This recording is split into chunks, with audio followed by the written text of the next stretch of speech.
Babies बू world में आपका खुश आमदीद। आज की कहानी में मज़ा भी है और कुछ सीखने का मौका भी। तो चलिए शुरू करते हैं। ये एक ठंडी और बारिश वाली शाम थी। आसमान अंधेरा था और भारी बारिश के कतरे भीड़ वाले ट्रेन प्लेटफॉर्म पर गिर रहे थे। लोग हर तरफ जल्दी जल्दी जा रहे थे।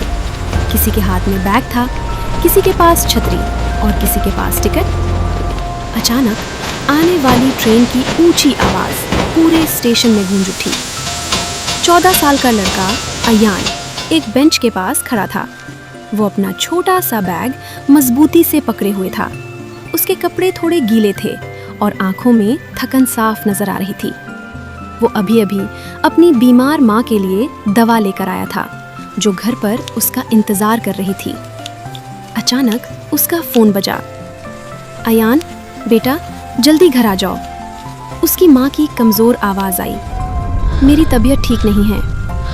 अयान का दिल तेजी से धड़कने लगा। अम्मी, मैं आ रहा हूँ, आप बस इंतजार करें। उसने फौरन फोन जेब में रखा और बाहर निकलने के लिए मुड़ा। लेकिन उसी वक्त उसने कुछ देखा। एक बूढ़ा आदमी सफेद बालों के साथ कांपते हाथों से आहिस्ता आहिस्ता चल रहा था। वो बहुत कमजोर लग रहा था। अचानक उसके हाथ से एक छोटा भूरा बैग फिसलकर गीली जमीन पर गिर गया, लेकिन बूढ़े आदमी को पता ही न चला। लोग तेजी से उस बैग के पास से गुजर रहे थे। किसी ने रुककर नहीं देखा। अयान वहीं रुक गया। उसका दिमाग तेजी से सोचने लगा। मेरी माँ को मेरी ज़रूरत है, वो बीमार हैं। फिर उसने बैग की तरफ देखा। अगर उसमें कोई ज़रूरी चीज़ हो, अगर उस बूढ़े आदमी को उसकी बहुत ज़रूरत हो। ट्रेन की सटी ज़ोर से बजी और भीड़ और ज़्यादा बढ़ गई। अयान खुद को फंसा हुआ महसूस कर रहा था। एक फैसला, दो जिंदगियां। उसने एक लम्हे के लिए आंखें बंद कीं और फिर फैसला कर लिया।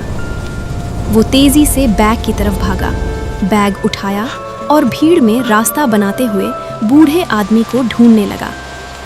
उसका दिल जोर जोर से धड़क रहा था। बारिश का पानी उसके कदमों के नीचे छिलक रहा था।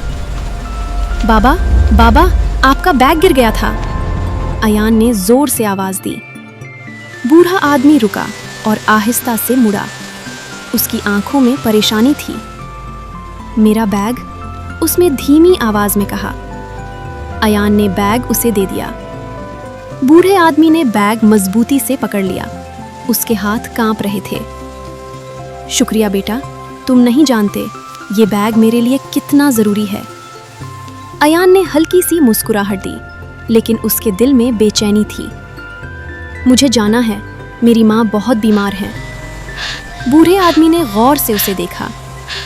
रुको, तुम्हारा नाम क्या है? अयान। बूढ़े आदमी के चेहरे का रंग बदल गया। वो अयान को ऐसे देखने लगा जैसे कोई अजीब बात हो। अयान, उसने आहिस्ता से दोहराया। उसी वक्त फोन फिर बजा। अयान, प्लीज। माँ की आवाज और भी कमजोर थी। मैं आ रहा हूँ अम्मी। अयान फौरन वहां से भाग गया। बारिश तेज हो गई। उसके कपड़े मुकम्मल भीग गए, लेकिन उसे कोई परवाह नहीं थी। जब वो घर पहुंचा तो उसने दरवाजा खोला। अम्मी, उसने आवाज दी। उसकी माँ बिस्तर पर लेटी हुई थी, सांस आहिस्ता आहिस्ता ले रही थी। मैं आ गया, दवा ले आया हूँ। उन्होंने कमजोर आंखों से उसे देखा और हल्की सी मुस्कुराहट दी। तुम आ गए। अयान ने फौरन दवा और पानी दिया। कुछ देर बाद उनकी सांस थोड़ी बेहतर हो गई। अचानक दरवाजे पर दस्तक हुई। अयान हैरान हुआ। कौन हो सकता है? उसने दरवाज़ा खोला और वहीं रुक गया। वही बूढ़ा आदमी था, बारिश में खड़ा, और वही बैग हाथ में लिए हुए। आप? अयान हैरान रह गया। बूढ़े आदमी ने मुस्कुराकर कहा, क्या मैं अंदर आ सकता हूँ? अयान ने सर हिला दिया। वो अंदर आया और घर को देखा। उसकी नज़र अयान की माँ पर जाकर रुक गई। कुछ लम्हों के लिए मुकम्मल खामोशी छा गई। उसके हाथ कांपने लगे। क्या उसका नाम सायरा है? उसने आहिस्ता से पूछा। अयान चूक गया। जी, आपको कैसे पता? बूढ़े आदमी ने गहरी सांस ली और कहा, ये मेरी बेटी है। अयान की आंखें खुल गईं। क्या? माँ ने आहिस्ता से आंखें खोली। जब उन्होंने उस आदमी को देखा तो उनकी आंखों में आंसू आ गए। अब्बू। अयान पीछे हट गया, हैरान।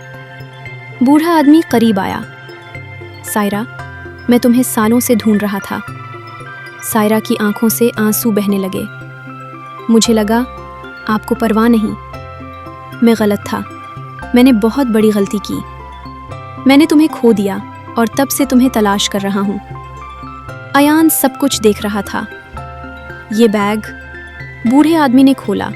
अंदर पुरानी तस्वीरें, खत और एक डायरी थी। ये तुम्हारी बचपन की यादें हैं। फिर उसने अयान की तरफ देखा। अगर तुम ये वापस ना करते तो शायद मैं तुम्हें कभी ना ढूंढ पाता। कमरे में खामोशी छा गई। अयान का दिल भारी भी था और खुश भी। एक छोटा सा फैसला, एक लम्हा, और सब कुछ बदल गया।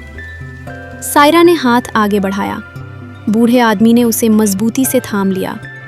दोनों की आंखों से आंसू बह रहे थे। अयान खामोशी से देख रहा था।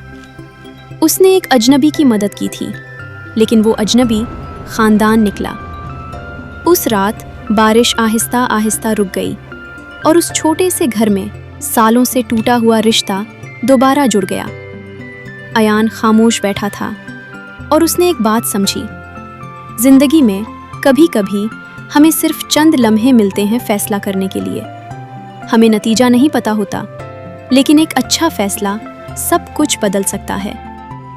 अगर आपको ये कहानी पसंद आई हो तो बेबीज बू वर्ल्ड चैनल को लाइक, शेयर और सब्सक्राइब करना मत भूलिएगा। मिलेंगे एक नई वीडियो के साथ, तब तक के लिए बाय बाय।